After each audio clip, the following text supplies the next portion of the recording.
চক আজি কেইবাটাও কাৰ্যসূচীলৈ প্ৰধানমন্ত্ৰী নৰেন্দ্ৰ মোদী যেহেতু অসমলৈ আহিছে শেষৰটো যেটো কাৰ্যসূচী সেয়া খানাপাৰাত অনুষ্ঠিত হ'ব আৰু খানাপাৰাত যিসকল বুটৰ সভাপতি আছে বা বুট লেভেলৰ যিখিনি ইয়াত পৰ্যায়ৰ যিখিনি তেওঁলোকৰ কৰ্মকৰ্তা তেওঁলোকক লৈ এক বুট সন্মিলনৰ আয়োজন কৰা হৈছে। এই মুহূৰ্তত আমি খানাপাৰাৰ দৃশ্য আপোনালোকক দেখুৱাবলৈ চেষ্টা কৰিছোঁ। মোৰ সতীৰ্থ বিপুল ৰাজে আপোনালোকক দেখুৱাইছে যে ৰাজ্যৰ বিভিন্ন প্ৰান্তৰ পৰা ভাৰতীয় জনতা পাৰ্টিৰ যিসকল বুথ পৰ্যায়ৰ নেতা বা বুথ পৰ্যায়ৰ কৰ্মকৰ্তা তেওঁলোক ইয়াত আহিছে এইদৰে আৰু তেওঁলোকে এই সন্মিলনত তেওঁলোকে ভাগ ল'ব।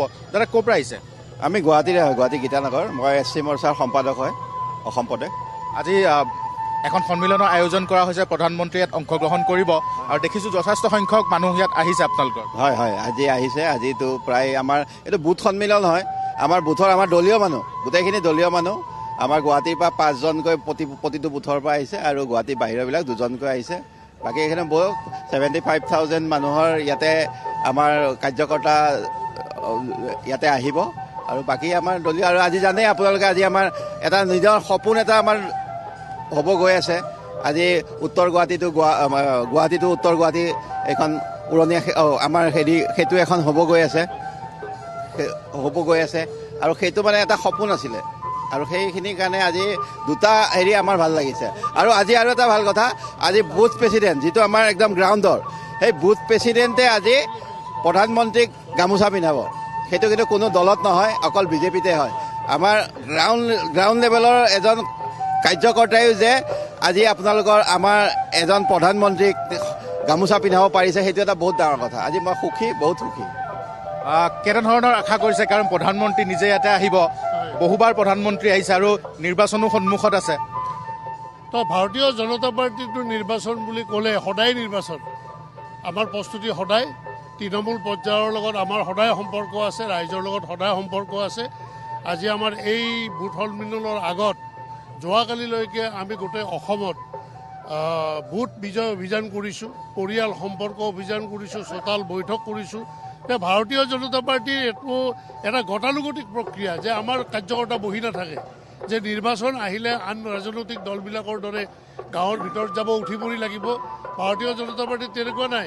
ভাৰতীয় জনতা পাৰ্টিৰ কেলেণ্ডাৰ প্ৰগ্ৰেমে আছে, কোনটো মাহত কিমানটা প্ৰগ্ৰেম কৰিব লাগিব, জানুৱাৰীত আমি কি কাৰ্যসূচী কৰিম, ফেব্ৰুৱাৰীত কি কাম কৰিম।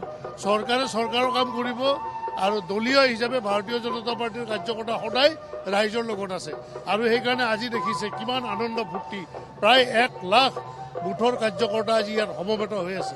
আৰু সেইকাৰণে মাননীয় প্ৰধানমন্ত্ৰী ডাঙৰীয়াই উত্তৰ পূৰ্বাঞ্চলৰ লগত অসমক আজি গুৰুত্ব প্ৰদান কৰিছে যে অসমৰ ৰাইজে আজি উপলব্ধি কৰিছে যে ভাৰতীয় জনতা পাৰ্টিৰ জৰিয়তেহে অসমক বিকাশৰ দিশত আগবঢ়াই লৈ যাব পাৰি।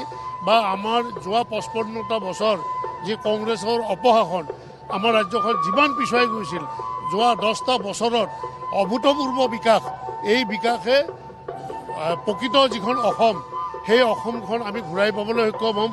আৰু প্ৰত্যেকটো ছেকশ্যনৰ মানুহে আজি সপোন দেখা আৰম্ভ কৰিছে।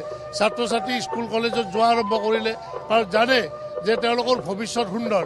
পিতৃ মাতৃয়ে নিজৰ ল'ৰা ছোৱালীক আজি অনুপ্ৰাণিত কৰিছে ভালকৈ পঢ়া, কাৰণ চৰকাৰখনে তোমালোকৰ কাৰণে ব্যৱস্থা কৰিছে। নিশ্চয়কৈ মই দেখুৱাবলৈ চেষ্টা কৰিম। যথেষ্ট সংখ্যক ইয়াত কাৰ্যকৰ্তা আহিছে। বাইদেউ, মই আপোনালোকৰ ওচৰলৈ আহিছোঁ। বাইদেউ, ক'ৰ পৰা আহিছে? আমি গীতানগৰৰ পৰা আহিছোঁ। আমি আহিছোঁ আজি মোদীজী আমাৰ ইয়াত পদধূলা দিব, আমি তেখেতক আদৰিবলৈ আহিছোঁ। আমাৰ বুথ প্ৰেচিডেণ্টখিনিৰ লগত আজি তেখেতে বাৰ্তালাপ কৰিম বুলি কৈছে।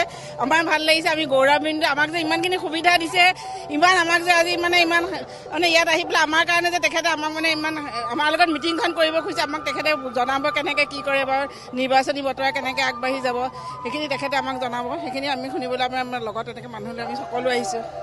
বাইদেউ, এক্সাইটমেণ্ট কেনেকুৱা? কাৰণ পুনৰ